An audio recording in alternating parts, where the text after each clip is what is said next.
سبحان ربك رب العزة عما يصفون وسلام على المرسلين والحمد لله رب العالمين.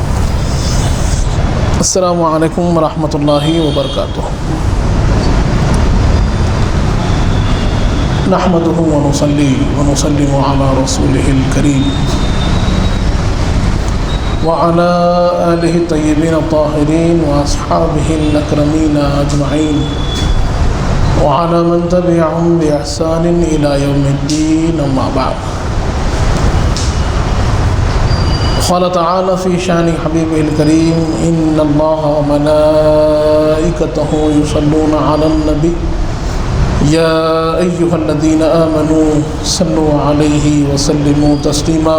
اللهم صل على سيدنا محمد وعلى آل سيدنا مولانا محمد وبارك وسلم. برادران عزیز، جیسے آپ سب سماعت فرما رہے ہیں، ہم نے حضور پاک صلی اللہ علیہ وآلہ وسلم کی ولادت باسعادت سے پہلے جو وہاں کے حالات تھے، لیکن حالات میں سرور کائنات تشریف لائے. عرب کے حالات کیا تھے، وہاں کیسی جہالت اور سرکشی عام ہو گئی تھی، اور کیسے لوگ ایک دوسرے کے در پہ ایک دوسرے کے دشمن اور ایک دوسرے کی مخالفت میں لگے ہوئے تھے، وہ تو ہم نے جانا. ہم نے یہ بھی جانا کہ عرب کا طریقہ یہ ہوتا تھا کہ حضور پاک صلی اللہ علیہ وآلہ وسلم جب تشریف لائے، آپ بالکل کم سن تھے، تو کم سن بچوں کے ساتھ عرب نے جو انداز اپنایا ہوا تھا وہ یہ تھا کہ وہ خصوصاً اہل مکہ اپنے بچوں کو گاؤں کو بھیج دیتے تھے، دیہات کو بھیج دیتے تھے. اور کل ہم نے جانا تھا اس کی وجہ کیا تھی کہ مکہ جو تھا ایک مرکز تھا جہاں پر اطراف و اکناف کے تمام قبائل اور دور دراز کے تاجر بھی آتے تھے تاکہ اپنے مال کی خرید و فروخت ہو سکے، وہ اپنا مال بیچ سکے، اور یہاں مکہ سے جو یہاں ملتا ہے، یہاں کی خصوصی اشیاء ہے، وہ خرید کر لے جا سکے. تو جب اطراف اکناف کے لوگ آتے ہیں، مثلا ہمارا شہر حیدرآباد ہے کہ یہ ایک میٹروپولیٹن سٹی ہے، تو میٹرو سٹی ہونے کی حیثیت سے کیا ہوتا ہے کہ اطراف و اکناف کے جتنے لوگ ہیں، الگ الگ اسٹیٹس کے جو لوگ ہیں، یہاں پر کام کی تلاش میں آتے ہیں. وہ آتے ہیں تو صرف خود نہیں آتے، اپنی زبان بھی ساتھ لاتے ہیں، اپنی تہذیب بھی ساتھ لاتے ہیں، اپنا کلچر بھی ساتھ لاتے ہیں. تو یہاں ہم دیکھتے ہیں کہ الگ الگ زبان بولنے والے لوگ ہمارے سامنے ہیں. تو بلا تشبیہ و تمثیل مکہ مکرمہ کا بھی ایسے ہی کچھ کیفیت تھی کہ وہاں بھی الگ الگ قبیلوں کے الگ الگ تہذیب و تمدن کے لوگ وہاں جمع ہوتے تھے. اور ہم جانتے ہیں کہ عرب جو ہیں، اہل عرب اپنی زبان اپنی تہذیب کی بہت قدر کرتے تھے. ان کی زبان کی فصاحت، بلاغت، اس کی ان کے پاس بڑی اہمیت تھی. تو انہوں نے دیکھا کہ جب اطراف و اکناف کے لوگ آ رہے ہیں، دور دراز کے لوگ آ رہے ہیں، تو زبان میں فرق آنے لگا.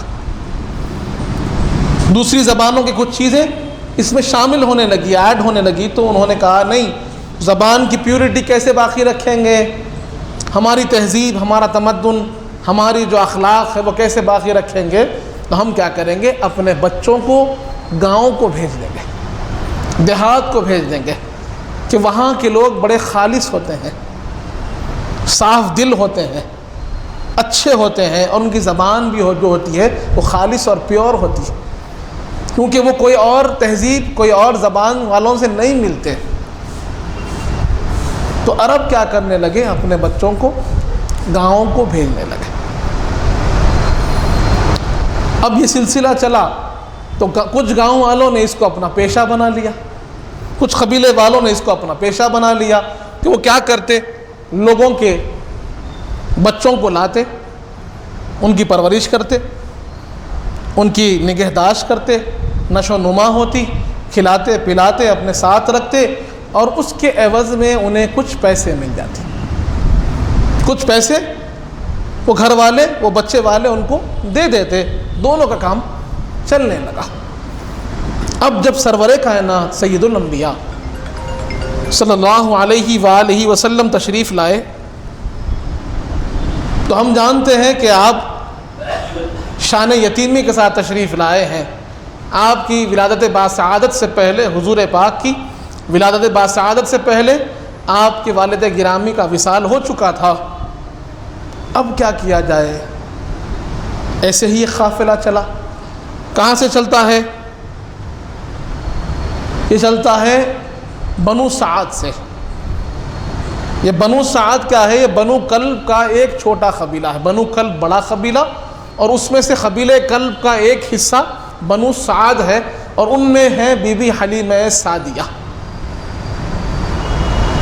اب بی بی حلیمہ سعدیہ کے گھر کے حالات کو اگر ہم تاریخ میں جانتے ہیں تو مورخین لکھتے ہیں کہ آپ کے گھر کے حالات اچھے نہیں تھے۔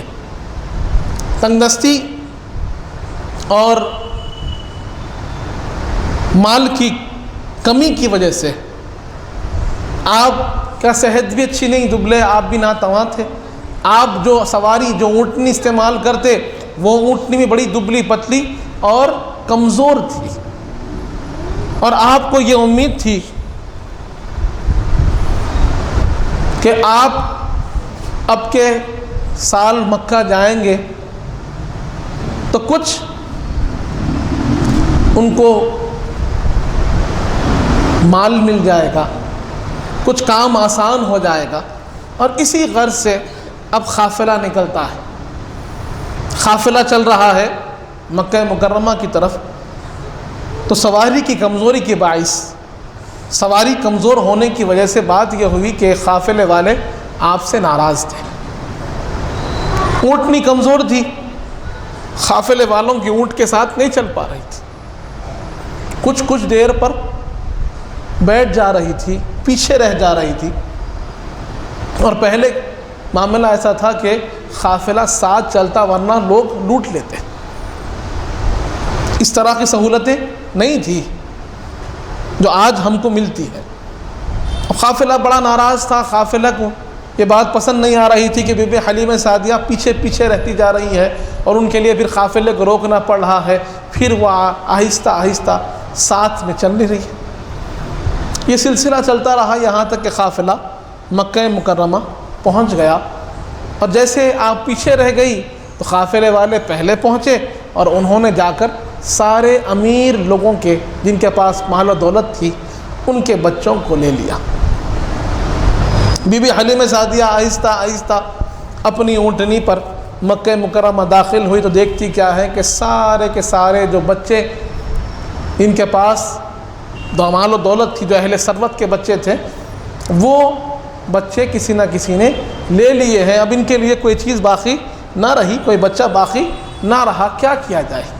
اتنا بڑا سفر کر آئے ہیں اور بڑی امیدوں سے آئے ہیں، قریب ان کے ابھی ان کو اندازہ نہ تھا کہ ان کی قسمت کا ستارہ چمکنے والا ہے۔ عرض ہوا کیا کیا جائے، کیا کریں؟ تو مشورہ دینے والوں نے مشورہ دیا کہ حلیمہ، آپ خالی ہاتھ جانے سے بہتر ہے کہ ایک شہزادے ہیں جو شان یتیمی کے ساتھ ہیں، آپ کے بابا جان، آپ کے والد گرامی تشریف فرما نہیں ہے، شان یتیمی کے ساتھ تشریف فرما رکھتے ہیں وہ شہزادے، ایک مرتبہ کوشش کر دیکھ لو، خالی ہاتھ جانے سے بہتر ہے کچھ نہ کچھ لے جاؤ۔ لیکن معلوم نہ تھا کہ وہ دو جہاں کی دولت کو لے جانے والی ہے۔ اب بی بی حلیمہ سعدیہ نے اس مشورے کو قبول کیا اور بی بی آمنہ کے گھر دستک دی۔ بی بی آمنہ کی بارگاہ میں حاضر ہوئے۔ حاضر ہونے کے بعد انہوں نے عرض کیا کہ ہمارا پیشہ ہے کہ ہم شہزادوں کو لے جاتے ہیں اور خدمت کر ان کی پرورش کر لا کر پھر واپس دے دیتے ہیں، اس کے عوض میں ہم کو کچھ مال مل جاتا ہے۔ اما جان بی بی آمنہ نے فرمایا کہ دیکھو میرے ایک شہزادے ہیں، مجھے ضرورت تو نہیں لیکن عرب کا طریقہ ہے، عرب کا ایک رواج ہے، ایک طریقہ ہے، میں اس رواج کو توڑنا نہیں چاہتی۔ اور ایک بات یہ ذہن میں رکھو کہ میں تمہیں زیادہ کثرت سے زیادہ مال تو نہیں دے سکوں گی، ہاں جو کچھ ہو سکتا ہے ضرور تمہارا خیال کروں گی، تمہارا خیال ضرور کیا جائے گا۔ اب میاں بیوی دونوں ہے، بی بی حلیمہ سعدیہ بھی ہیں، ان کے شوہر بھی ہیں، دونوں کے درمیان میں مشورہ چل رہا ہے کیا کیا جائے، لے جائیں کہ نہیں لے جائیں۔ تو کہا کہ چلو ایک مرتبہ ملاقات کرتے ہیں، شہزادے کو دیکھتے ہیں، پھر ڈیسائیڈ کریں گے، کیونکہ خالی ہاتھ جانے سے بہتر ہے کچھ لے ہی جائیں۔ اس پر بی بی حلیمہ سعدیہ کہتی ہیں کہ میں حضور پاک صلی اللہ علیہ وآلہ وسلم کے چہرے انور کو دیکھیں کہ ننھے شہزادے ہیں، دو جہاں کے آقا، جھولے میں آرام فرما ہے، اس چہرے انور کو دیکھی کہ جس چہرے کے لیے اللہ فرماتا ہے والضحیٰ، وہ چہرہ جو سورج کی طرح چمکتا ہو، کہیں فرماتا ہے والشمس وضحاہا، کہ تم نے سورج کے چمکنے کو دیکھا ہے، کبھی ہمارے محبوب کے چہرے کو بھی دیکھو، وہ چمک کسے کہتے ہیں کہ جس چہرے کے صدقے میں سورج چمکتا ہے وہ چہرہ سرور کائنات کا چہرہ ہے۔ اب وہ چہرے انور کو بی بی حلیمہ سعدیہ دیکھتی ہے، کہتی ہیں کہ مجھے تو اب لے ہی جانا ہے۔ میں دیکھتے ہی گرویدہ ہو گئی، میں ان کی شیدا ہو گئی، دل میں بس ان پر قربان ہونے کی کیفیت طاری ہوئی، اور میں نے عرض کیا کہ میں ان کو لے جاؤں گی۔ شوہر میرے ابھی تذبذب میں تھے، ابھی یقین ان کو حاصل نہ ہوا، دل میں ابھی کیفیت پختہ نہیں تھی، نیت ابھی مضبوط نہیں ہوئی تھی کہ لے جائیں گے۔ بی بی حلیمہ کہتی ہے کہ ایک مرتبہ شہزادے کے چہرے کو دیکھ لو پھر بات کریں گے۔ آپ کے شوہر نے شہزادے کے چہرے کو دیکھا، انہوں نے کہا کہ یقیناً حلیمہ یہ چہرہ وہ ہے کہ جس کو دیکھ لیں تو سکون مل جائے، لوگوں کی بے چینیاں اطمینان و سکون میں تبدیل ہو جائے، وہ چہرہ ہے کہ بس ہمیں ان کی خدمت کرنی ہی ہے۔ اب معاملہ ہو گیا کہ اب رحمت للعالمین کو لے کر بی بی حلیمہ سعدیہ چلتی ہیں۔ بی بی حلیمہ سعدیہ کی اونٹنی کی کیفیت ہمارے سامنے ہے، آپ اس اونٹنی پہ سوار ہوتی ہیں، قافلے والے نکلے ہیں، اور بی بی حلیمہ سعدیہ کو پھر کہتے ہیں کہ دیکھو حلیمہ، آتے وقت بڑی دقت ہوئی، آپ کی اونٹنی کے باعث، آپ کی اونٹنی کی وجہ سے، آہستہ آہستہ چلنے کی وجہ سے آتے آتے بڑی دیر ہو گئی، اب ہم تھک چکے ہیں، سفر کے تھکے ماندے ہیں، ہم نے بچوں کو بھی لے لیا ہے، اب تم ساتھ چلنا، اب آپ تاخیر مت کیجیے، کوشش کریے کہ قافلے کے ساتھ رہے تاکہ کسی کو زحمت نہ ہو۔ ان کو کیا معلوم تھا کہ زحمت کو دور کرنے والی رحمت للعالمین آ چکے ہیں۔ اب معاملہ چلنا لگا۔ آپ نے واقعہ سنا ہے کہ بی بی حلیمہ سعدیہ حضور پاک صلی اللہ علیہ وسلم کو گود میں لیے ہوئے اونٹنی پر سوار ہو گئے، اور اونٹنی اب سفر کو شروع کرتی ہے، سفر واپسی کا، بنو سعد کی طرف آنے کا شروع ہوا۔ اب اونٹنی قافلے کے ساتھ چل رہی ہے، قافلے کے ساتھ اونٹنی چل رہی ہے، قافلے والے بھی بڑے خوش بھی ہے، تعجب میں ہے کہ یہ کمزور و ناتواں اونٹنی، اس کو کیا ہو گیا، مکے میں ایسا کیا کھا لیا کہ یہ اب قافلے کے ساتھ ساتھ چل رہی ہے۔ کچھ دیر گزری، مورخین لکھتے ہیں کچھ دیر کے بعد اب اونٹنی قافلے سے آگے چلنے لگی، کمزور و ناتواں اونٹنی ہے، اور بظاہر جسم کے اندر کوئی فرق نہیں، وہی دبلی پتلی اونٹنی ہے، لیکن اب قافلے سے آگے چل رہی ہے۔ قافلے والے تعجب میں ہیں، کیا ہو رہا ہے، کیا کھا لیا ہے۔ بی بی حلیمہ سعدیہ بھی تعجب میں ہے، یہ کمزور و ناتواں اونٹنی جو چل نہیں پا رہی تھی اب دوڑ رہی ہے، رفتار میں اضافہ ہے، تیزی کے ساتھ بڑی آگے آگے چل رہی ہے۔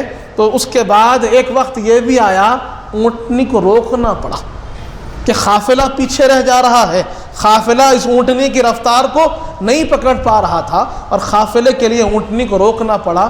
یہی حال رہا، اور بی بی حلیمہ سعدیہ اپنے مکان پر سب سے پہلے پہنچی۔ برادران عزیز، یہاں پر ایک بات کو عرض کر دوں کہ یہ اونٹنی بیان حال سے کیا سمجھا رہی ہے، یہ اونٹنی کی کیفیت ہمیں کیا سمجھا رہی ہے، کیا دکھا رہی ہے کہ بظاہر اگر کوئی شخص ناتواں ہو، کمزور ہو، رسوا ہو، لیکن اگر اس کی نسبت حضور پاک سے ہو جائے، رحمت للعالمین کی نسبت اسے حاصل ہو جائے تو اس کی کمزوری دور ہو جاتی ہے، وہ ناتواں تواں بن جاتا ہے، وہ کمزور طاقتور بن جاتا ہے، وہ ضعیف جو ہوتا ہے وہ بالکل مضبوط ہو جاتا ہے۔ اور اس کو مضبوط کرنے والی چیز یہ ظاہری چیز نہیں ہے، حضور کی نسبت ہے۔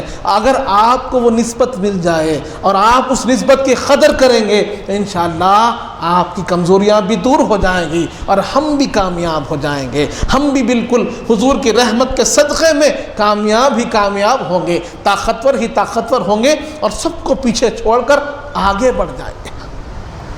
برادران عزیز، بی بی حلیمہ سعدیہ فرماتی ہے کہ جب حضور پاک صلی اللہ علیہ وآلہ وسلم کی خدمت شروع ہوئی کہ وہ حضور پاک کی خدمت اپنے گھر میں کرنے لگی تو ان کے گھر کے حالات بدل گئے، گھر کے حالات بدل گئے۔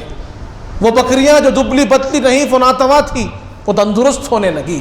خود بی بی حلیمہ سعدیہ کہتی ہے کہ میری صحت اچھے ہونے لگی اور میرے قبیلے میں یہ بات مشہور ہو گئی تھی کہ جہاں جہاں حلیمہ کی بکریاں جاتی ہیں وہیں پر اپنے بکریوں کو چھوڑ دو۔ بی بی حلیمہ سعدیہ کی بکریوں کے ساتھ اپنی بکریوں کو جوڑ لو، ان کو چھوڑ دو۔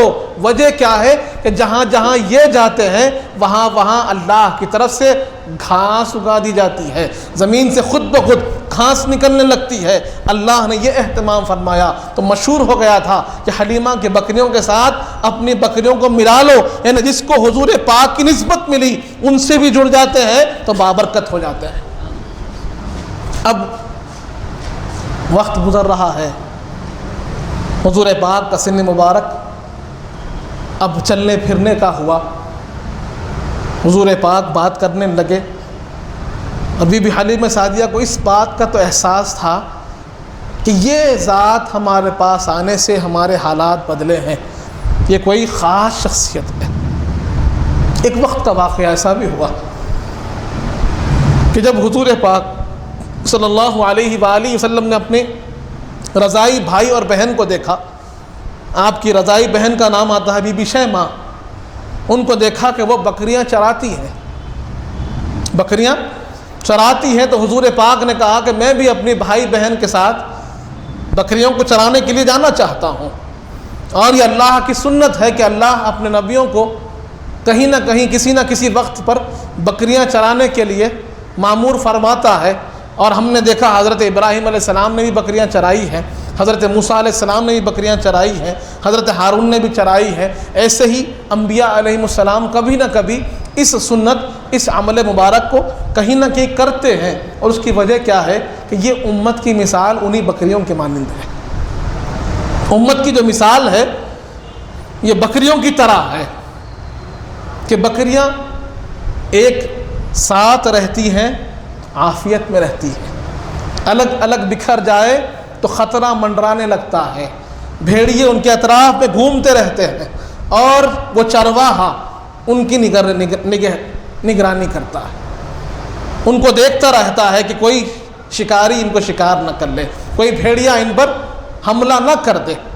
برادران عزیز، تو امت کی مثال بھی ایسی ہی ہے کہ یہ بکریوں کی مانند ہے، کبھی گناہوں کی طرف چلے جاتے ہیں، کبھی خرابیوں کی طرف چلے جاتے ہیں، کبھی غلط راستے پر چلے جاتے ہیں، تو پھر انبیاء علیہ السلام ہی کی برکت ہے کہ وہ امت کو پھر صحیح راستہ دکھاتے ہیں، گناہوں سے بچا کر نیکیوں کا راستہ دکھاتے ہیں، گناہوں سے نکال کر اللہ کے راستے پر چلاتے ہیں، دوزخ کے گڑھے سے نکال کر جنت کے راستے پر چلاتے ہیں۔ تو یہ وہ بکریوں کا جو معاملہ ہے یہ امت کا معاملہ ہے۔ تو اللہ نے طریقہ بنایا کہ انبیاء علیہ السلام کبھی نہ کبھی بکریوں کو چراتے ہیں، کیونکہ آگے لے جا کر ان کو امت کو بھی صحیح راستے پر ڈالنا ہے۔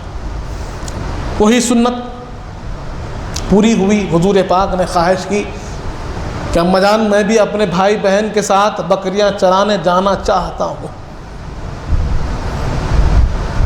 پہلے تو بہت روکا گیا کہ آپ ابھی چھوٹے ہیں مت جائیے، لیکن حضور پاک نے اصرار فرمایا تو اپنی بیٹی بی بی شیمہ سے انہوں نے تاکید کی کہ اکیلے نہیں چھوڑنا، اپنے بھائی کا خیال رکھنا، اور بھیج دیا ساتھ نکلے۔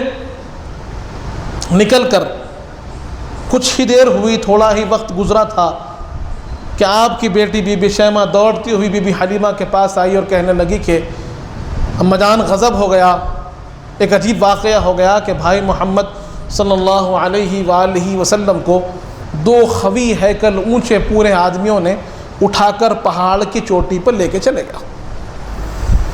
یہ سننا تھا کہ سارا قبیلہ پریشان ہوا اور اس پہاڑ کی دہانے پر پہاڑ کے نیچے آ کھڑا ہوا، اور قریب تھا کہ حضور پاک کی تلاش میں پہاڑ کے اوپر چلے جاتے، لیکن حضور پاک صلی اللہ علیہ وسلم کو دیکھ رہے ہیں کہ پہاڑ کی چوٹی سے آہستہ آہستہ ننھے ننھے قدموں کے ساتھ نیچے تشریف لا رہے ہیں۔ جب حضور پاک کو دیکھے تو بی بی حلیمہ سعدیہ نے فوراً آگے بڑھ کر فرط محبت میں گود میں اٹھا لیا، چوما اور پوچھنے لگی کیا ہوا، کیا ماجرا ہوا، کون لوگ تھے جو آپ کو لے گئے اور کیسے آپ چھوٹ گئے؟ جب بات بی بی حلیمہ نے پوچھی تو حضور پاک نے فرمایا کہ معلوم نہیں کون لوگ تھے، لیکن بڑے اونچے پورے لوگ تھے، مجھے پہاڑ کی چوٹی پر لے گئے، میرا سینے کو شاخ کیا، میرے سینے کو کھولا اور اندر سے کچھ نکال کر اسے دھویا، واپس ڈال دیا، پھر ملا دیا۔ بات سمجھنے والی نہیں ہے، اس زمانے میں سمجھنے والی نہیں تھی، آج تو سمجھ سکتے ہیں۔ اس زمانے میں سینے کو چاک کرنے کا معاملہ نہیں تھا، لیکن آج تو ہو رہا ہے۔ حضور پاک کی سیرت سے یہ درس ملتا ہے کہ کبھی نہ ایک وقت ایسا بھی آئے گا کہ سینے بھی چاک کیے جائیں گے، دلوں کو بھی صاف کیا جائے گا۔ برادران عزیز، اب بات سمجھ میں نہیں آئی؟ اللہ فرماتا ہے الم نشرح لک صدرک، اے حبیب کیا ہم نے آپ کے سینے کو نہیں کھولا؟ اللہ فرما رہا ہے۔ اب جب بی بی حلیمہ سعدیہ نے اس بات کو سن کر حضور پاک کے قمیص مبارک کو اٹھایا اور سینے اقدس کو دیکھا تو معلوم یہ ہوا، دیکھنے کے بعد محسوس ہو رہا تھا کہ سینے اقدس کو یقیناً کھولا گیا ہے، ایک دھار بالکل تازی وہاں موجود تھی، لیکن سمجھ کے باہر تھا کہ کیسے ممکن ہے، یہ کیسے ممکن ہے، سمجھ میں تو نہیں آ رہا تھا، لیکن آنکھیں دیکھ کر کہہ رہی تھی کچھ نہ کچھ ہوا تو ضرور ہے، کہ آپ جو فرما رہے ہیں اس کی تصدیق جس میں اطہر کی وہ نشان بھی کر رہے ہیں۔ جب یہ بات سمجھ نہیں آئی تو انہوں نے کیا کیا؟ بت پرستی کا زمانہ تھا، وہ سمجھے کہ شاید کوئی نظر، کوئی جادو حضور پاک پر ہوا ہے۔ ان کو کیا معلوم تھا کہ نظروں کو توڑنے والی ذات سرور کائنات کی ذات ہے، کہ جن کا اسم مبارک سے جادو ٹل جائے اور نظر ختم ہو جائے وہ ذات سرور کائنات کی ہے، ساری گمراہیاں جن سے مٹنے والی ہے وہ ذات سرور کائنات کی ہے۔ اب انہوں نے سمجھا کہ شاید بت خانہ لے جائیں گے تو شاید وہ نظر اتر جائے گی، وہ جادو کا اثر ختم ہو جائے گا، اور نعوذ باللہ ان کے اس خیال کے ساتھ وہ حضور پاک کو وہاں کے قریب ایک بتوں کا ایک خانہ تھا وہاں لے گئے، حضور پاک کا خدم اطہر اندر پڑا، سارے بت گر پڑے۔ حضور پاک کی ذات بت شکن ذات ہے، حق کو عام کرنے والی ذات ہے، باطل ختم کرنے والی ذات ہے۔ اس کا اشارہ یہاں بھی ہوا، سارے بت گر پڑے، تعجب اور بڑھ گیا، پریشانی فکر مندی اور بڑھ گئی، یہ کیا ہو رہا ہے کہ بت سارے گر گئے، ایسا کیا جادو ہے، ایسی کیا نظر ہے؟ پریشان ہوتے ہوئے وہ کیا کیے؟ ایک راہب تھے، ایک بہت بزرگ بوڑھے شخص جن کے پاس کتابوں کا علم تھا، جنہوں نے تورات اور انجیل پڑھی ہوئی تھی، ایسے ایک راہب کے پاس لے کر گئے، 100 برس سے زیادہ عمر، اور عمر کی کثرت بزرگی کی وجہ سے پلکیں گر چکی تھی، جھریاں چھائی ہوئی تھی، بزرگی کے آثار نظر آ رہے تھے۔ اب ویسے راہب کے پاس گئے، جا کر عرض کیا کہ بابا یہ میرے شہزادے ہیں، اور ان کے ساتھ ایسا ایسا واقعہ ہوا کہ پہاڑ کی چوٹی پر 2 اونچے پورے لوگ لے گئے، سینہ چاک کر دیا، بات سمجھ میں نہیں آئی، اور ہم دیکھ رہے ہیں کہ سینے پر نشان ہے۔ میں بت کدے میں لے گئی، بت خانے میں لے گئی، سارے بت گر پڑے، سمجھ میں نہیں آ رہا ہے، آپ کچھ نہ کچھ ان کے لیے پڑھ کر پھونک دیجئے، آپ کچھ کر دیجئے۔ انہوں نے جب یہ معاملات سنا، ان کو خیال ہوا کہ کوئی خاص بات ہے کہ یہ عام سنے جانے والے معاملات نہیں ہیں۔ انہوں نے حضور پاک صلی اللہ علیہ وسلم کا اسم گرامی پوچھا، حضور پاک نے فرمایا محمد بن عبداللہ بن عبد المطلب بن ہاشم۔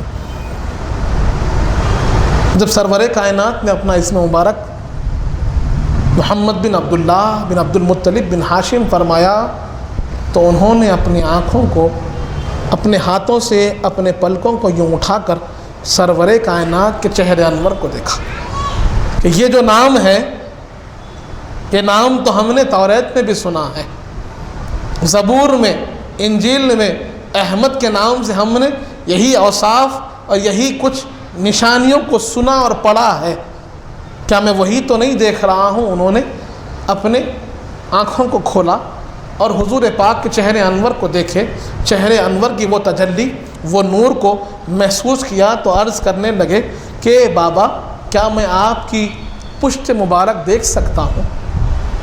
کیا میں آپ کی پیٹھ کو، پشت مبارک کو دیکھ سکتا ہوں؟ تو بی بی حلیمہ کہنے لگی بالکل دیکھیے بابا، کچھ پڑھیے، کچھ کریے، آخر معاملہ کیا ہے سمجھ میں نہیں آ رہا۔ انہوں نے کہا کہ رک جائیے، حضور پاک کی پشت مبارک کو دیکھا تو ہم جانتے ہیں کہ سرور کائنات کی نشانیوں میں، خاتم الانبیاء ہونے کی نشانیوں میں ختم نبوت کا وہ نشان بھی ہے، وہ مہر نبوت بھی ہے جو اللہ نے آپ کی پیٹھ مبارک پر رکھی ہے، اور جس کا ذکر کتابوں میں آیا ہے، سابقہ کتابوں میں ان کا ذکر ملتا ہے۔ اس مہر مبارک کو وہ راہب بھی جانتے تھے، انہوں نے اس مہر مبارک کو دیکھا تو چوم لیا، حضور پاک کے قدموں پہ گر گئے اور حضور پاک سے عرض کرنے لگے کہ بابا شاید جب آپ اپنی تبلیغ کا کام کریں گے، اعلان نبوت ہوگا، اعلان رسالت ہوگا، تو یہ بوڑھا زندہ نہیں ہوگا، آپ میرے لیے مغفرت کی دعا کیجیے۔ بی بی حلیمہ سعدیہ پریشان ہو گئی، انہوں نے کہا کہ وہاں دیکھتی کیا ہوں کہ بت خانے میں جاتی ہوں، بت گر جاتے ہیں، راہب کے پاس لاتی ہوں، راہب ان کے قدموں پہ گر رہا ہے، راہب کو دعا کے لیے کہتی ہوں تو راہب الٹا ان سے کہتا ہے آپ دعا کیجئے۔ تو بی بی حلیمہ نے پوچھ لیا کون ہے بابا، آخر یہ کون ہے کہ آپ ان سے دعا کے واسطے کہہ رہے ہیں؟ سب آپ سے دعا کے واسطے کہتے ہیں، آپ ان سے دعا کے واسطے کہہ رہے ہیں، کیا بات ہے؟ عیسیٰ ہے، موسیٰ ہے، کون ہے؟ راہب نے کہا کہ یہ عیسیٰ بھی نہیں ہے، یہ موسیٰ بھی نہیں ہے، یہ ان سب کے سردار ہیں، یہ خاتم الانبیاء ہے، یہ سید الانبیاء ہے، ختم المرسلین جن کا لقب ہے، یہ وہ رحمت للعالمین ہے۔ اس کے بعد راہب نے کہا کہ حلیمہ میں آپ کو مشورہ دیتا ہوں کہ یہ بہت بڑی ذمہ داری ہے، یہ بہت بڑی شخصیت ہے، آپ ان کو نہیں سنبھال سکیں گے، آپ ان کو ان کے بابا جان کے پاس، ان کے اماں جان کے پاس چھوڑ دیجیے۔ برادران عزیز، اس طریقے سے ہم جانتے ہیں کہ حضور پاک کی رحمت کا اثر ظاہر ہونے لگا۔ جب بات آئی رحمت کے اثر کی تو حضور پاک کی تشریف آوری پر کچھ ایسے واقعات ہوئے کہ جہاں لوگوں یعنی تاریخ انسانیت جہاں پر اپنے عقلوں کو ماند پاتی ہے کہ سرور کائنات تشریف لائے، حضور پاک کی ولادت باسعادت ہوئی، تو مورخین لکھتے ہیں کہ 1000 برس سے جلنے والی فارس کی جو آگ تھی وہ بجھ گئی، جو آگ 1000 برس سے کبھی نہ بجھی تھی، حضور پاک کی تشریف آوری پر خود بخود بجھ گئی، اور سارا فارس پریشان ہو گیا کہ جس آگ کی ہم پرستش کرتے ہیں وہ کیسے بجھی؟ اللہ نے اشارہ دیا کہ یہ باطل کو بجھانے والا حق تشریف لا چکے ہیں، حضور پاک تشریف لا چکے ہیں جو ان گمراہیوں کو مٹانے والے ہیں۔ کسرا بہت بڑا بادشاہ تھا جو اب خدائی کا دعویٰ کرتا تھا، اس کے دربار کے کنگورے تھے، اشارے تھے حضور پاک کی آمد کے، وہ کنگورے ٹوٹ کے گر گئے، بادشاہ کا دربار کے کنگورے ٹوٹ کے گر گئے، یہ کیسے ممکن ہے؟ پھر حضور پاک صلی اللہ علیہ وسلم تشریف لائے۔ ہم نے جانا تھا کہ عرب کا طریقہ کیا تھا، اگر کوئی بیٹی پیدا ہوتی تو زندہ دفن کر دیتے۔ تو جس سال حضور پاک تشریف لائے تاریخ عرب میں ایک بھی بیٹی پیدا نہیں ہوئی، اس سال سارا سال ایک بیٹی پیدا نہیں ہوئی، کیونکہ اللہ بتانا چاہتا تھا کہ جب رحمت للعالمین تشریف لائے ہیں تو کسی ننھی جان کو کوئی تکلیف نہ ہونے پائے. سب کو بیٹے دیے اللہ نے کہ کسی بیٹی کو تکلیف نہ ہو. جہاں پر عرب میں ریگستان ہے اور ہم جانتے ہیں کہ ریگستان میں بارش بڑی کم ہوتی ہے، خیز سالی ہوتی ہے، اور وہاں پر نہ کھانے کو اناج ہوتا ہے، پینے کو پانی نہیں ہوتا، لیکن حضور پاک تشریف لائے تو اتنی زیادہ بارش ہوئی، اتنا زیادہ اناج بنا. رحمت للعالمین کی رحمت کا اثر ایسا ہوا کہ لوگوں نے کئی سال کا اناج جمع کر کے رکھ لیا، اور لوگ اس سال کو عام یعنی سبزی بھرا سال کہتے تھے، اور اس کو خوشی سے یاد کرتے تھے کہ یہ سال ایسا کہ سال کئی سو سال میں ایسا سال کبھی نہیں آیا. اتنی بارش، اتنا اناج، اتنی اچھائی کبھی حاصل نہیں ہوئی. یہ رحمت للعالمین کی رحمت کے آثار تھے کہ ہر ایک تکلیف، ہر ایک پریشانی آہستہ آہستہ دور ہونے لگی. برادران عزیز، اب حضور پاک صلی اللہ علیہ وسلم جیسے ہم جانتے ہیں کہ رفتہ رفتہ بی بی حلیمہ سعدیہ واپس لا کر حضور پاک کو چھوڑ دیتی ہے، اور آپ کی پرورش آپ کے اماں جان بی بی آمنہ رضی اللہ عنہا فرماتی ہے. حضور پاک کی عمر مبارک ہم لوگ شادی میں جا رہے. حضور پاک کی عمر مبارک 6 برس ہوئی. 6 برس کی عمر مبارک تھی کہ آپ کی اماں جان بی بی آمنہ رضی اللہ عنہا کا وصال ہو گیا. سوچنے والی بات ہے کہ آپ تشریف لائے ہیں تو شان یتیمی کے ساتھ کہ والد کا سایہ سر پر نہیں. 6 برس کی عمر مبارک اور آپ کی والد ماجدہ بھی وصال پا گئی. آپ کی ایک باندی تھی، ان کے ساتھ حضور پاک اپنے دادا جان حضرت عبد المطلب کے پاس پرورش پانے لگے. اب ایک وقت ایسا بھی آیا، عرب کا طریقہ بتا رہا ہوں، حضور پاک کا چرچا اور حضور کی شہرت کا یہ واقعہ بھی ہمارے سامنے ملتا ہے کہ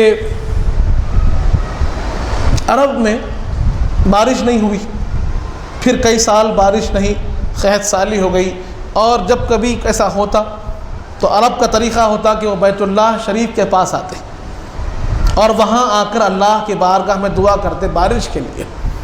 اور ہمیں معلوم تھا کہ حضرت عبد المطلب ان کے سردار ہیں، بیت اللہ کے متولی ہیں، اور آپ وہاں کے جتنے نیک تھے ان میں بڑے تھے.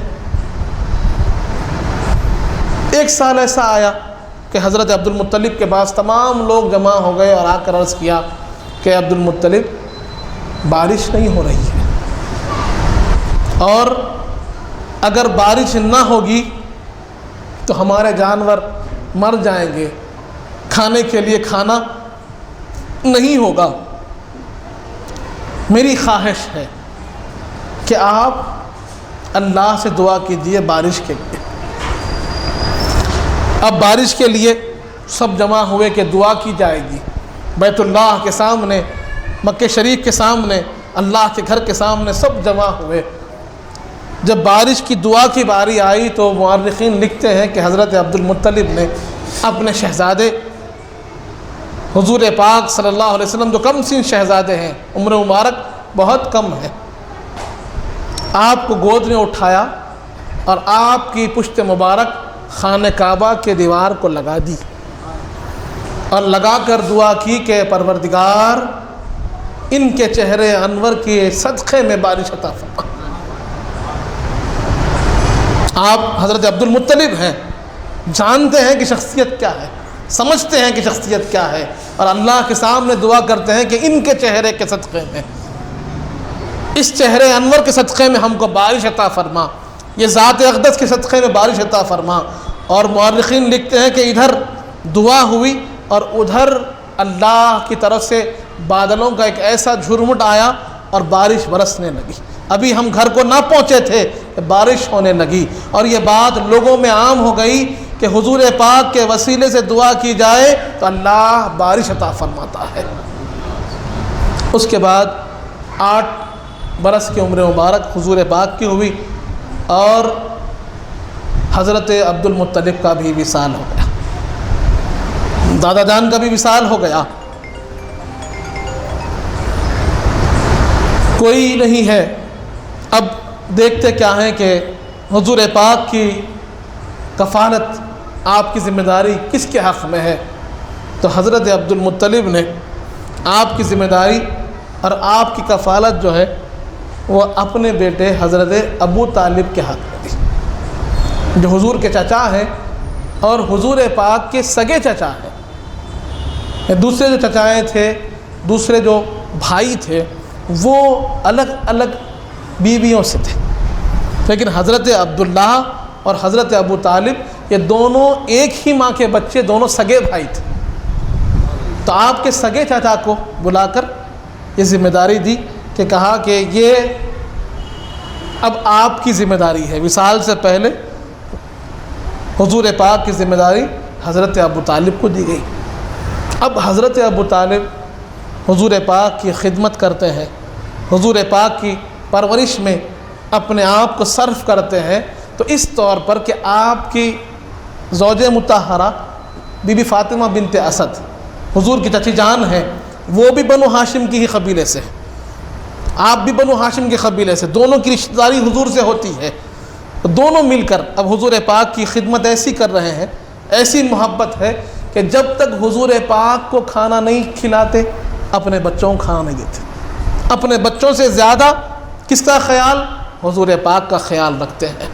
یہاں تک کہ اگر کسی کام سے حضور پاک باہر جاتے تھے تو جب تک حضور پاک نہیں آتے اپنے بچوں کو کھانا کھانے نہیں دیتے۔ چھوٹے بچے ہیں، اگر بھوک سے بے چین بھی ہوتے ہیں تو کہتے ہیں نہیں، پہلے میری ذمہ داری وہ ہے کہ میں اپنے بھتیجے کو کھانا کھلاؤں، پھر اس کے بعد تم کھائیں گے۔ کثیر العیال بھی تھے، حالات اتنے سازگار نہیں تھے، لیکن تب بھی خیال حضور پاک کا رکھا۔ برادران عزیز، یہی سلسلہ چلتا رہا، وقت گزرنے لگا، لیکن حضرت ابو طالب نے آپ کو ہمیشہ مکہ کے اندر رکھا۔ مکہ مکرمہ سے باہر لے جانے کی آپ کو اجازت نہ دی، کیونکہ جانتے تھے کہ کچھ ایسی علامت ہیں، کچھ ایسی نشانیاں ہیں کہ غیر جس سے آپ کو پہچان لیں گے۔ اور یہ ایسا واقعہ ایک مرتبہ ہو بھی گیا کہ جب حضور پاک صلی اللہ علیہ وسلم کا عمر مبارک 15 سال 16 سال کے ہوئے تو حضور پاک نے خواہش کی کہ چاچا میں آپ کے ساتھ تجارتی سفر پر چلنا چاہتا ہوں، تجارتی سفر پر میں آپ کے ساتھ جانا چاہتا ہوں۔ حضور پاک صلی اللہ علیہ وسلم تجارت کے لیے نکلے ہیں۔ کس طرف جا رہے ہیں؟ یمن کی طرف جا رہے ہیں۔ قافلہ چل رہا ہے، سارا قافلہ اب یمن کے پاس ہے، اور حضور پاک بھی ان کے ساتھ ان کے درمیان ہے۔ ہوتا کیا تھا کہ راستے میں کہیں نہ کہیں کچھ نہ کچھ مہمان نوازی کے کچھ مقام ہوتے تھے، جہاں پر لوگ مسافروں کی مہمان نوازی کرتے تھے، چاہے وہ گرجا گھر ہو، چاہے کوئی عبادت خانہ ہو، کوئی مسافر خانہ ہو۔ اس طور پر لوگوں کو معلوم تھا ہاں بھائی یہ روڈ پر یہاں پر ہم رک سکتے ہیں۔ تو ویسے ہی راستوں میں ایک راستہ ایسا تھا، ایک مقام ایسا تھا کہ جہاں پر ایک بہت بڑا گرجا گھر تھا۔ گرجا گھر بولے تو چرچ، تو جہاں کے ذمہ دار مسافرین کی خدمت کیا کرتے تھے۔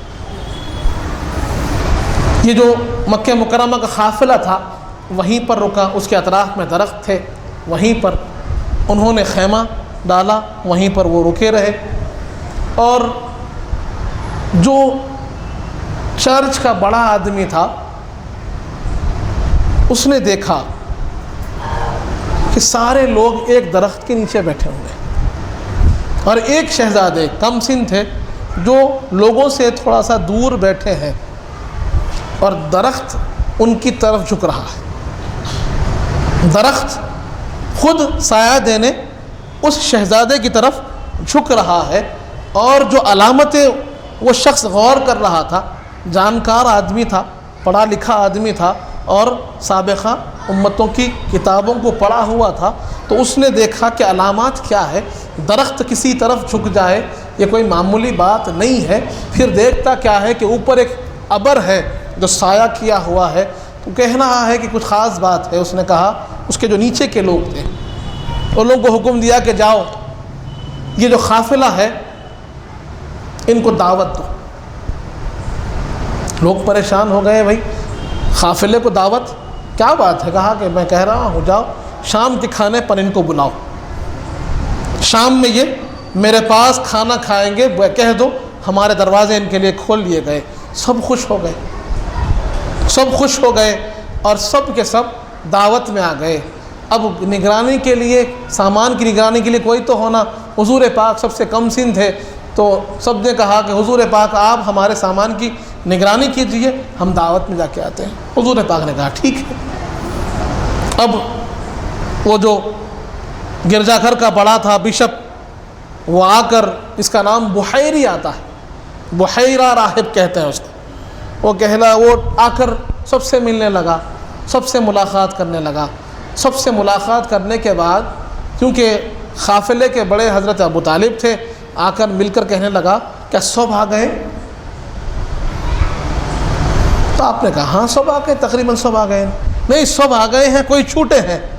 تو آپ نے کہا ہاں ایک ہمارے بھتیجے ہیں جن کو ہم نے سامان کی حفاظت کے لیے چھوڑ دیا۔ تو کہا کہ ان کو بلائیے، مجھے ان سے ملنا ہے۔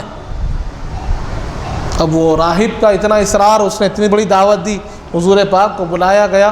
جب حضور پاک تشریف لائے تو راہب نے بڑے اخلاق سے، بڑی محبت سے ملاقات کی، آپ کے بارے میں پوچھا کہ آپ کیا کرتے ہیں، آپ کا نام کیا ہے، آپ کے والدین کیا ہے، کون ہے؟ تو حضرت ابو طالب نے پہلے اپنا بیٹا بتایا تھا، حضور پاک کو اپنا بیٹا کہہ کر فرمایا تھا۔ جب حضور پاک سے ملاقات ہوئی تو راہب کے ذہن میں یہ خیال تھا، کیونکہ ان کو معلوم تھا جو نبی آخر الزماں ہوں گے، جو خاتم الانبیاء ہوں گے، وہ شان یتیمی کے ساتھ پیدا ہوں گے، ان کے والد گرامی تشریف فرما نہیں ہوں گے۔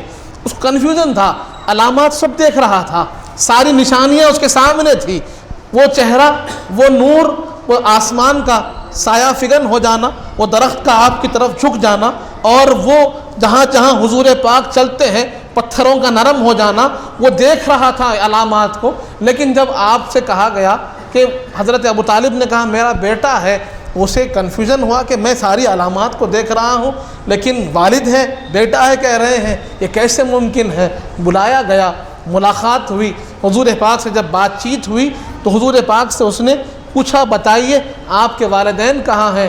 حضور پاک نے کہا کہ میرے والدین کا وصال ہو گیا۔ یہ کون ہے؟ تو آپ نے کہا یہ میرے چاچا ہیں، یہ میرے تایا ہیں، لیکن اپنا بیٹا سمجھتے ہیں۔ اس کے بعد اس کے سامنے اس نے کچھ اور سوال بھی آپ سے کیے، جیسے اللہ کے بارے میں کچھ سوال۔ سب پریشان ہے کہ اتنا بڑا راہب ہے اور ایک شہزادے سے، ایک کمسن بچے سے ملاقات کے لیے اتنا شوق، اتنا ذوق کیا ہو رہا ہے؟ جب باتیں پوری ہوئی تو حضرت ابو طالب کو بلا کر اس راہب نے کہا کہ ابو طالب آپ نہیں جانتے کہ یہ جو شخص ہیں، یہ جو ذات ہیں، یہ بہت قیمتی شخصیت ہے، آپ یہاں سے ان کو آگے لے جائیں گے لوگ ان کے جان کے دشمن ہو جائیں گے۔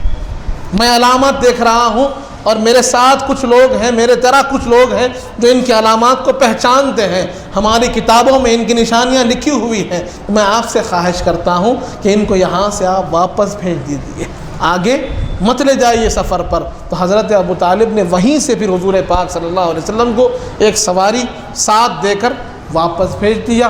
اس کے بعد پھر روایات میں آتا ہے کہ حضور پاک کو پھر کوئی تجارتی قافلے میں نہیں لے جایا گیا جب تک کہ خود حضور پاک تشریف نہیں لے گئے۔ اب اس کا جو واقعہ ہے پھر وہ آگے ہم انشاءاللہ سنیں گے کہ تجارتی واقعات حضور پاک کے کیسے رہے، کیسے پھر آپ کی شادی کا معاملہ طے پایا۔ اب جو کمسنی کا معاملہ تھا، بچپن سے ہی حضور پاک کا معاملہ، جو خصوصیات سرور کائنات کی سارے عرب میں مشہور تھی، وہ دو خصوصیات کیا تھے؟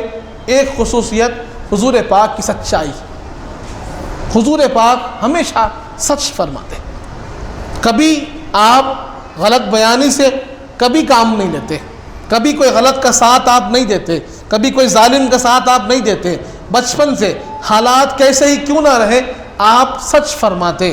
اور دوسری صفت جو حضور پاک کی تھی وہ تھی امانت داری، کہ اگر کوئی شخص آپ کے پاس امانت رکھتا تو آپ اس کی پوری حفاظت فرماتے اور اس کو ویسے ہی واپس فرماتے۔ یہ دو صفتیں حضور پاک کی بڑی مشہور تھی۔ کن حالات میں اس کو سوچنے کی ضرورت ہے کہ جہاں پر چھوٹی چھوٹی باتوں کے لیے لوگ ایک دوسرے کا قتل کر دیتے تھے، ایک دوسرے کا مال لوٹ لیتے تھے، وہاں پر حضور پاک ہمیشہ سچ فرماتے اور حضور پاک ہمیشہ امانت داری سے کام لیتے، اچھائی سے کام لیتے۔ تو یہ آپ کی صفت عام تھی۔ یہ صفت کب تک عام رہی؟ یہ صفت تو ہمیشہ رہی، لیکن ہمیشہ ہر شخص چاہے کتنا ہی بڑا سردار کیوں نہ ہو، کتنا ہی بڑا مخالف کیوں نہ ہو، حضور پاک کے ان صفات کو مانتا تھا۔ برادران عزیز، یہاں پر ایک بات عرض کروں کہ جب ہم اسلام کی تبلیغ کی بات کرتے ہیں، اسلام پہنچانے کی بات کرتے ہیں، اسلام پر عمل کرنے کی بات کرتے ہیں، یا لوگوں کو اسلام کی طرف بلانے کی بات کرتے ہیں، تو یہاں پر ہم کو یہ بات ماننی ہوگی، یہ بات سمجھنی ہوگی، یہ بات کو اپنے ذہنوں میں مضبوط کرنا ہوگا کہ اسلام کی جو تبلیغ ہوتی ہے وہ پہلے اعمال سے ہوتی ہے، بعد میں زبان سے ہوتی ہے۔ پہلے تبلیغ کا جو طریقہ ہے کہ وہ عمل سے ہو، وہ کردار سے ہو، وہ اخلاق سے ہو، اور اس کے بعد پھر لوگوں کو زبان سے بلاؤ۔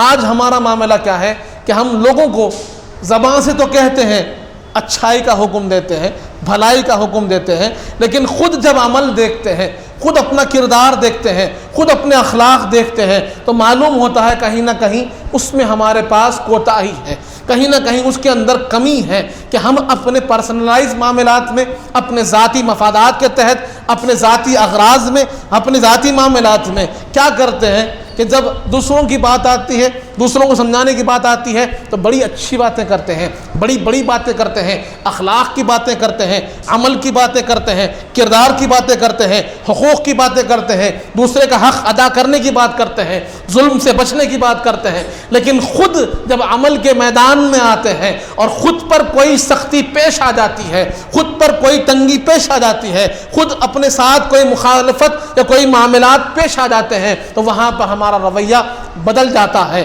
جہاں ہم دوسروں کو اچھائی کے حکم دیتے ہیں، خود اچھائی سے دور ہو جاتے ہیں، جہاں دوسروں کو اخلاق کا حکم دیتے ہیں، خود دوسروں کے ساتھ ہمارے اخلاق بدل جاتے ہیں، ہمارا تیور، ہمارا رویہ بدل جاتا ہے۔ جہاں پر خود دوسروں کو سچائی کا حکم دیتے ہیں، کہیں پر ہم جھوٹ سے کانپ لیتے ہیں۔ تو یہاں کوتاہ نظر آتے ہیں کہ آج ہماری باتوں میں اثر کیوں نہیں ہے؟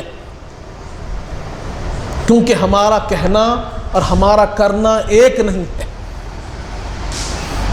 جہاں ہم کہہ رہے ہیں اچھی اچھی باتیں، وہاں پر کرنے میں اور ہمارے عمل میں، ہمارے حق ادا کرنے میں فرق آ رہا ہے۔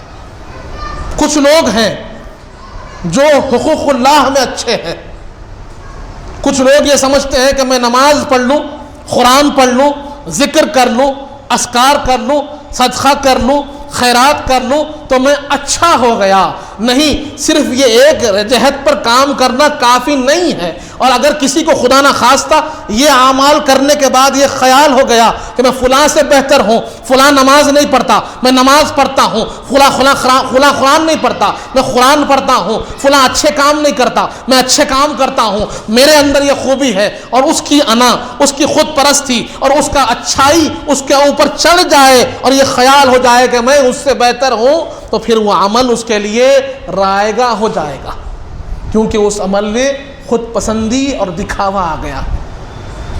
وہ اپنے آپ کو اچھا سمجھ رہا ہے، نہیں، یہ کردار صحیح نہیں ہے۔ جہاں پر آپ عمل کر رہے ہیں وہاں پر یہ خیال ہو کہ اللہ قبول کر لے تو میں کامیاب ہوں، کیونکہ ہم کو یقین نہیں ہے کہ ہم جو عمل کر رہے ہیں، ہم جو نماز پڑھ رہے ہیں، ہم جو ذکر کر رہے ہیں، اللہ قبول کر رہا ہے کہ نہیں۔ تو ہمارے پاس تو امید ہی ہے، ہمیشہ امید میں رہے کہ پروردگار میرے اعمال کو قبول فرما لے۔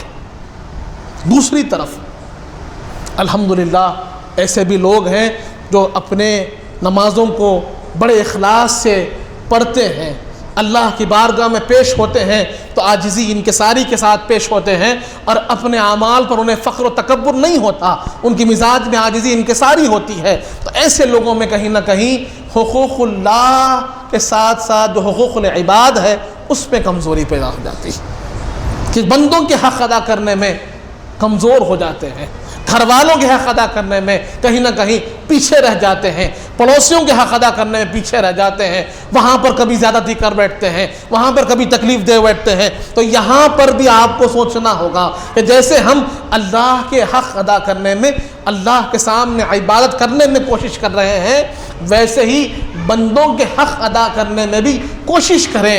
حضور پاک نے بتایا ہے امانت داری بندے کے اندر ہو، سچائی بندے کے اندر ہو، کہ کہنے کو دوسرے کو اچھائی کا حکم دے رہے ہیں لیکن خود عمل کرتے ہوئے کبھی زیادتی کر دیتے ہیں گھر والوں کے ساتھ، پڑوسیوں کے ساتھ، دوستوں کے ساتھ، رشتہ داروں کے ساتھ، تو پھر اللہ اس سے ناراض ہوتا ہے۔ یہ چیزوں کو سمجھنا چاہیے۔ جہاں ہم سیرت پاک کو سن رہے ہیں، حضور پاک کے اخلاق و کردار کو سن رہے ہیں، تو وہاں پر ان چیزوں کو ہماری اپنی زندگی میں امپلیمنٹ کرنا، داخل کرنا بھی ضروری ہے۔ اور صرف کسی ایک انگلی کو اٹھا دینا، کسی ایک کی طرف اشارہ کر دینا اور یہ سمجھنا کہ میں دوسرے کی اصلاح کر دوں گا، تو یاد رکھیں کہ سب سے پہلی اصلاح اپنی ہونی چاہیے۔ اور حضور پاک نے جو تبلیغ فرمائی ہے، جو اسلام کا پیغام دیا، 40 برس تک اسلام کو زبان سے نہیں اپنے اخلاق سے، اپنے اعمال سے پھیلایا ہے، کہ ہر وہ عرب کا بندہ جو سرکش تھا، جو غصے والا، ایک دوسرے سے لڑنے والا تھا، سب کے سب ایک آواز ہو کر کہتے کہ حضور پاک کے اخلاق کی طرح کسی کے اخلاق نہیں، حضور پاک کے کردار کی طرح کسی کا کردار نہیں، حضور پاک کی سچائی کی طرح کسی کی سچائی نہیں۔ یہ عرب کو متحد کر دینا اپنے اخلاق کے ذریعے سے، یہ حضور پاک کا کارنامہ تھا۔ تو آج جب ہم اسلام کی بات کرتے ہیں تو صرف ہماری زبان نہیں، ہمارا عمل، ہمارا کردار بھی اسلام کی بات کرنا، یہ چیز ضروری ہے۔ یہ چیز ہمارے اندر کم ہوتی جا رہی ہے، بول رہے ہیں، سن رہے ہیں، لیکن کرنے میں، عمل میں، پریکٹیکلٹی میں ہم بہت دور ہیں۔ ہر شخص کو دوسرے کا عیب دکھ رہا ہے، ہر شخص کے اندر یہ کیفیت پیدا ہو چکی ہے کہ وہ دوسرے کے عیبوں کو دیکھ رہا ہے اور یہ خیال کر رہا ہے میں فلاں سے بہتر ہوں، وہ فلاں کمتر ہے، اس کے اندر یہ عیب ہے، اس کے اندر یہ عیب ہے۔ یہ مومن کی شان نہیں ہے۔ مومن کی شان دوسروں کا عیب گرانا نہیں ہے، مومن کی شان دوسروں کا عیب چھپانا ہے۔ مومن کی علامت کیا ہے؟ کہ وہ دوسروں کے عیبوں کو چھپاتا ہے، اور اس یقین کے ساتھ چھپاتا ہے کہ ہر بندہ گناہگار ہے، کہیں نہ کہیں اس سے خطا، کہیں نہ کہیں اس سے لغزش ہوتی ہے، اور اللہ فرماتا ہے کہ جو بندہ میرے بندوں کے عیبوں کو چھپاتا ہے، کل قیامت کے دن میں اس کے عیبوں کو چھپا دوں گا۔ تو اگر ہم دنیا میں کسی کے عیب پر مطلع ہیں، کسی کی کمزوری، کسی کی ناتوانی ہمارے سامنے ہے، تو اس کو آشنا مت کیجیے، اس کو رسوا مت کیجیے، لوگوں کے سامنے اس کو ظاہر مت کیجیے، بلکہ چھپا دیجیے اور یہ دعا کیجیے پروردگار میں نے آپ کے بندے کے عیبوں کو جان کر چھپا دیا، آپ میرے عیبوں کو چھپا دیجیے، میری کمیوں کو چھپا دیجیے، میری کمزوریوں کو چھپا دیجیے۔ ہر ایک میں کمزوری ہے۔ شاعر بڑا خوب کہتا ہے، اکثر میں یہ شعر پڑھتا رہتا ہوں کہ نہ تھی اپنے حال کی خبر، رہے ڈھونڈتے اوروں میں عیب و ہونا۔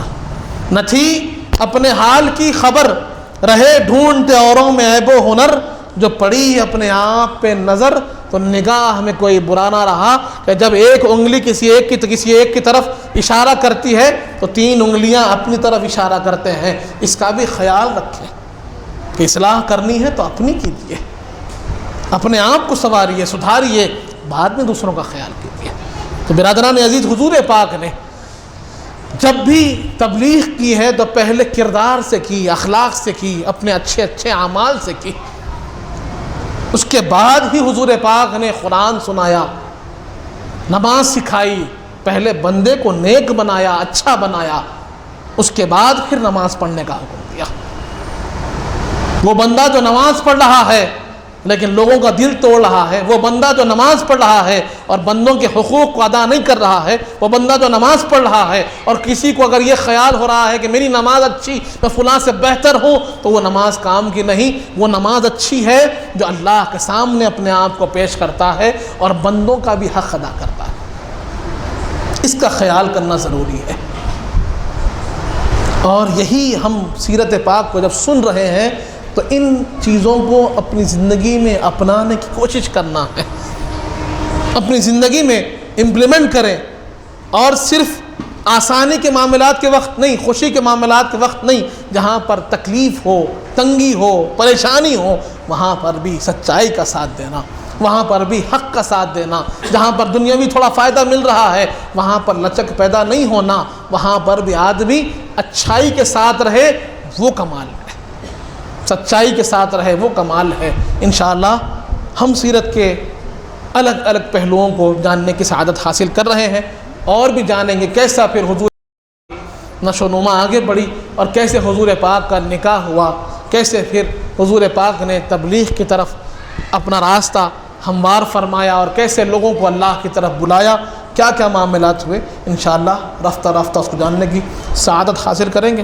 اللہ تعالیٰ سے دعا ہے مالک جب تک زندہ رکھ، سلام پر رکھ، موت ایمان پر دے، وقت نظر حضور پاک صلی اللہ علیہ وسلم کا دیدار نصیب فرما مالک، ہمیں نیک اور صالح متقی و پرہیزگار بنا، ہمارے گناہوں کو معاف فرما، ہمارے گناہوں کو نیکیوں سے تبدیل کر دے مالک، ہمیں جو پریشان حال ہیں ان کی پریشانیوں کو دور فرما، ہمیں جو بیمار ہیں انہیں شفاء کاملہ عطا فرما، ہمیں جو مخروض ہیں ان کے قرضوں کو عطا فرما، جو کچھ کہے ہیں، جو کچھ سنے ہیں اس پر عمل کرنے کی توفیق عطا فرما، حضور پاک صلی اللہ علیہ وآلہ وسلم کا سچا غلام و امتی بنا مالک، اہل بیت اطہار کا سچا غلام بنا، صحابہ اکرام کا چاہنے والا بنا، اولیاء اللہ کا چاہنے والا بنا، ان کے بتائے ہوئے راستے پر چلنے کی توفیق عطا فرما، وصلی اللہ تعالی علی خیر خلقہ سیدنا محمد وعلی آلہ وصحبہ وسلم، والحمد للہ رب العالمین۔